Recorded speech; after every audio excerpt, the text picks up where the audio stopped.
Bruno Tessier, donc exploitant depuis 89. Je suis la 4e génération, mon fiston en fera la 5e. Je m'appelle Mathis, donc je suis le futur repreneur d'exploitation. Dès 7-8 ans, j'étais avec mon papa sur le tracteur. Également, j'ai commencé dès tout petit à être emmené sur le tracteur et puis ainsi de suite. Ces deux valeurs sont importantes, tradition et modernité. On va essayer de transmettre ça à nos enfants. Garder cette image Noirmoutier qui est quand même unique aujourd'hui, quoi. La concurrence est rude, donc il faut aussi qu'on continue nos traditions, garder les bases tout en se modernisant.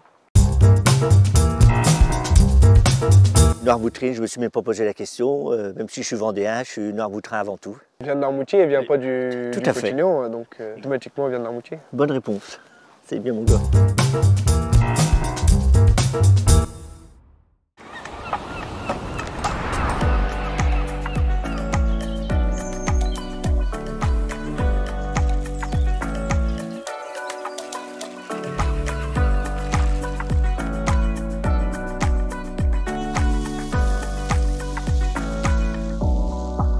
Avec la pomme de terre primeur, la Noirmoutier, laissez entrer le soleil.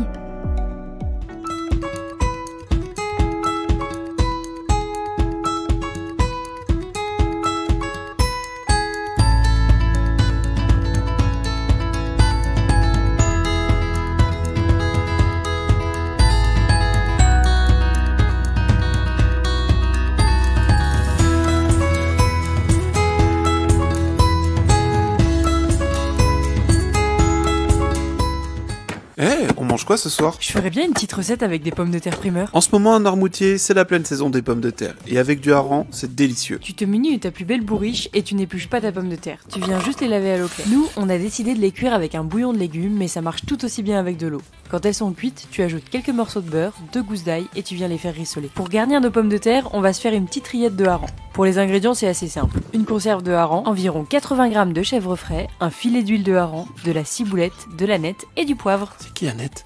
Et en fait, rendez-vous en description pour savoir comment gagner une bourriche de pommes de terre de Noirmoutier. Tu garnis tes pommes de terre avec ta rillette et tu viens tailler un filet de hareng en biseau et le faire griller dans un peu d'huile d'olive. Pour la touche de gourmandise, on va se faire une sauce crème fraîche, Philadelphia et baie rose. Tu mélanges le tout et elle est prête. Pour le dressage, tu disposes tes pommes de terre garnies dans l'assiette. Tu ajoutes tes morceaux de hareng grillés, une farandole d'herbes fraîches de ton choix, pour nous cerfeuil et aneth, et pour une petite touche d'acidité, tu viens agrémenter de pickles d'oignons rouges et de radis. Pour finir, tu sers avec la sauce et un filet d'huile aux herbes et bon appétit. On est toujours fiers de faire de la pomme de terre Noirmoutier, c'est vrai. C'est valorisant d'avoir quelque chose de bon, d'offrir des pommes de terre, admettons, et qui sont bonnes. On a des pommes de terre qu'on récolte à 90 jours avant que le sucre se transforme en amidon. On récolte pas pour un rendement, on récolte nous pour un goût. Donc c'est ce qui nous intéresse beaucoup à Noirmoutier. C'est une pomme de terre qui dure 2 semaines, 3 semaines maximum. Et c'est son côté rare et son côté gustatif aussi qui fait que les gens l'apprécient. C'est aussi une pomme de terre qui est difficilement mécanisable, quasiment pas d'ailleurs. Elle va pas se décrocher comme on ne peut pas la mettre à la récolter à la machine. Elle va rester comme une grappe de raisin un petit peu. Donc on est obligé de les enlever à la main. La coopérative va avoir 80 ans. On est quasiment toujours sur la même façon de produire. On fait nos sillons comme à l'époque, on les laboure comme à l'époque. On est regardé par les anciens. Donc c'est vraiment cette tradition du travail noirmoutrin, quoi. On essaye de perpétuer ça dans le temps, quelque chose qu'on se transmet de génération en génération. On a plein de techniques qui ont évolué sur ces dernières années. Beaucoup de couverts végétaux maintenant. Beaucoup en zéro résidu de pesticides. Le consommateur a besoin d'être assuré et c'est vachement plus intéressant et valorisant pour nous aussi d'aller dans le bon sens des choses, quoi, tout simplement. Sauter avec un bon bout de beurre, ça c'est extra. Bouilli, j'aime bien les faire bouillir avec juste un petit peu de sel et juste du beurre dessus pour vraiment avoir son goût naturel. C'est vrai qu'on a après, même cru, je suis sûr qu'elles sont bonnes dans les champs.